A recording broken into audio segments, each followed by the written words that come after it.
apa kita punya, seperti apakah keadaan kita, apa saja yang kita miliki, akan seperti apakah kita ini sebenarnya bukan urusan kita. Dalam bahasa kitab suci Injil hari ini, semestinya apakah kita diberi 5 talenta atau 2 atau 1 sebenarnya bukan urusan kita. Karena memang hidup itu sendiri kita tidak menghendakinya, kita tidak pernah merencanakannya, kita tidak pernah memintanya. Tiba-tiba saja kita lahir. Maka menjadi mengherankan dan tampak lucu kalau seandainya orang bahkan kemudian karena membanding-bandingkan dengan yang lainnya menjadi sakit hati, menjadi kecewa. Kitab suci bercerita tentang hamba ketiga. Karena ia merasa dianugerahi, diberi yang berbeda dari yang lainnya, bahkan ia tidak tahu diri, ia tidak tahu berterima kasih. Bahasa kitab sucinya dikatakan oleh Tuhan itu, "Hei hamba yang jahat dan malas." Jahat berarti masih lumayan saya memberikan kepadamu hidup, masih lumayan saya memberikan kamu berbagai kemampuan, masih lumayan kalau engkau ku anugerahi berbagai hal yang engkau miliki itu. Karena engkau tidak punya hak untuk memintanya, itu kehendak saya. Bahwa saya akan memberikan kepada yang lain 5 atau 2 itu urusan saya. Tetapi kenyataannya lain. Hamba itu merasa iri hati.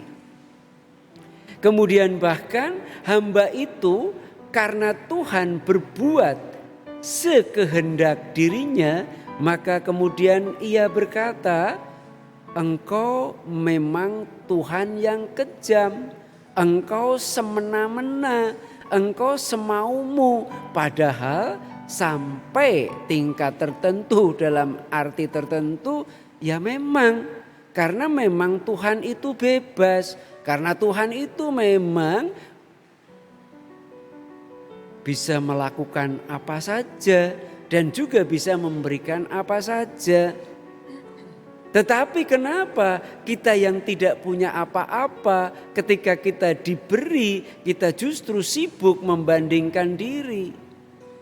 Kenapa kita sibuk justru melihat orang lain kita anggap lebih dibanding diri kita?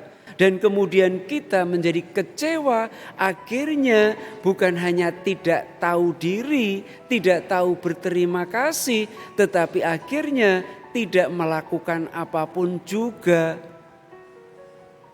Tuhan itu berkata, "Hai hamba yang jahat dan malas."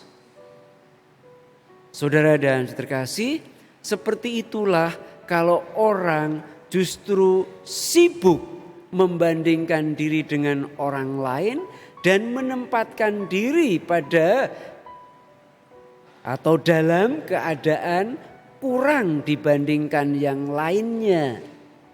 Isinya kekecewaan, isinya jelas omelan, isinya pasti bukan kata-kata baik tetapi makian.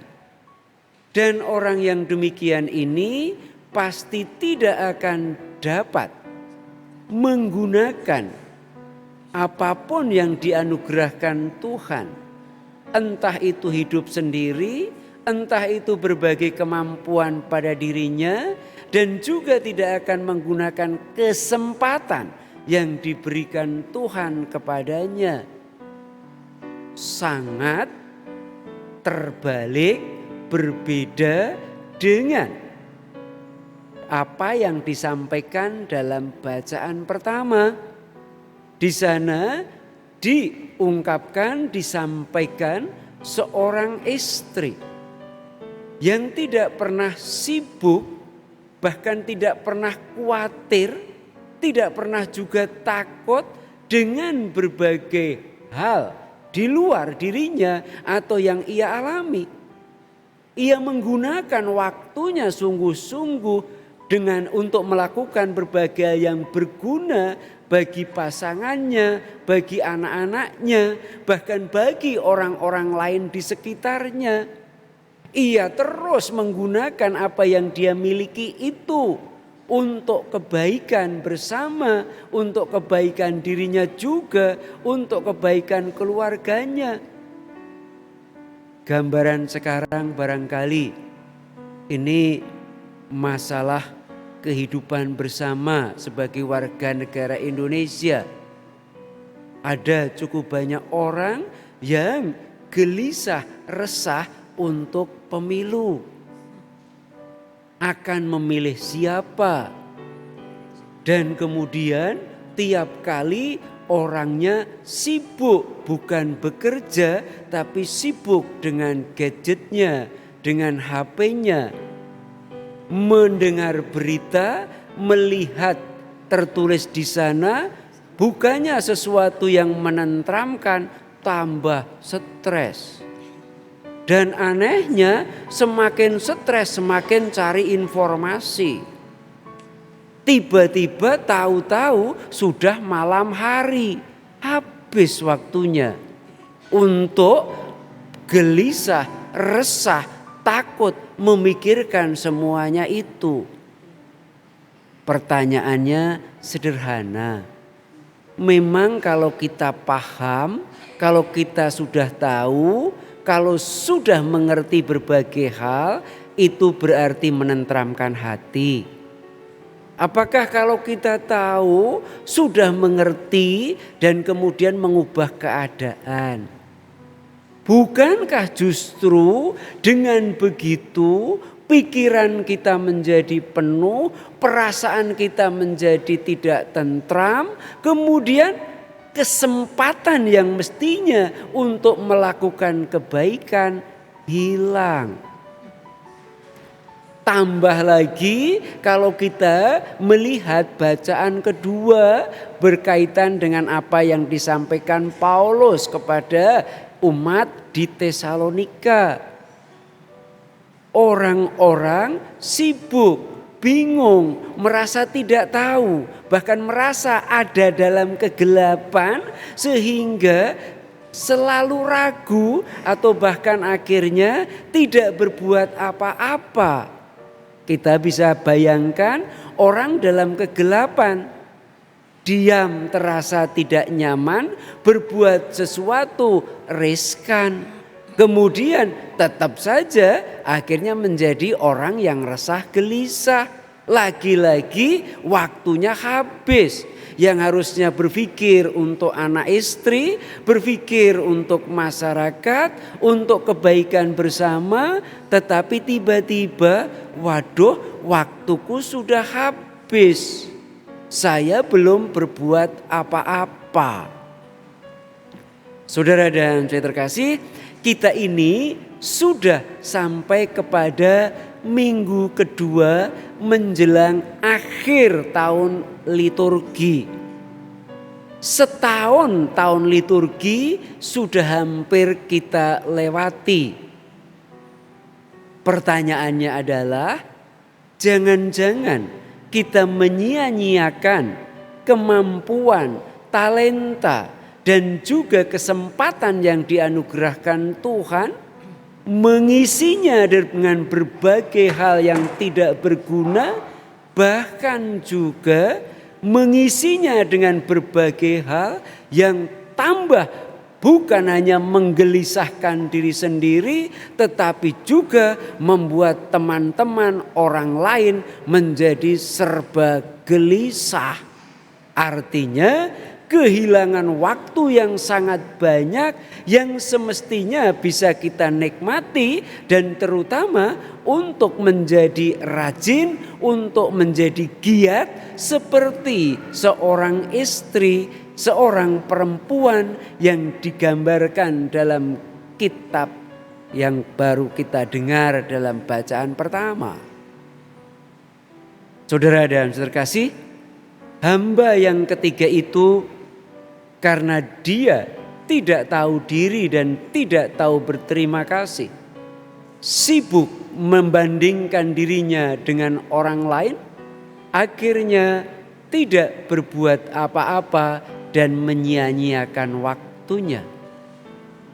Akhirnya dia harus menerima apa yang dikatakan oleh Tuhan itu. Hai hambaku yang jahat, yang malas. Dan lebih daripada itu, campakkanlah ke dalam kegelapan yang paling gelap, yang di sana hanya akan terdengar ratap dan kertak gigi. Saya kadang-kadang berkata dengan berkelakar, Anda pengen masuk neraka? Tidak usah menunggu mati, tetapi jadikanlah diri Anda orang yang tidak tahu diri, tidak tahu berterima kasih, dan akhirnya tidak melakukan apapun juga. Maka dari dalam diri kita hanya akan terdengar keluhan, omelan, dan tidak pernah ada yang baik. Dan itulah neraka di dunia. Tapi sebaliknya, saudara-saudara kasih, kita jelas masih ada waktu walaupun singkat. Semoga kita dapat mensyukuri kehidupan kita, melakukan berbagai hal berkenaan dengan berbagai kemampuan talenta kita untuk tetap giat melakukan yang berguna, yang baik untuk keluarga kita, untuk sanak saudari kita, untuk masyarakat kita, dan terutama untuk gereja. Karena saatnya tinggal sebentar, kita harus memberikan pertanggungjawaban. Jangan sampai kita terkaget-kaget karena tahu-tahu waktu kita telah habis.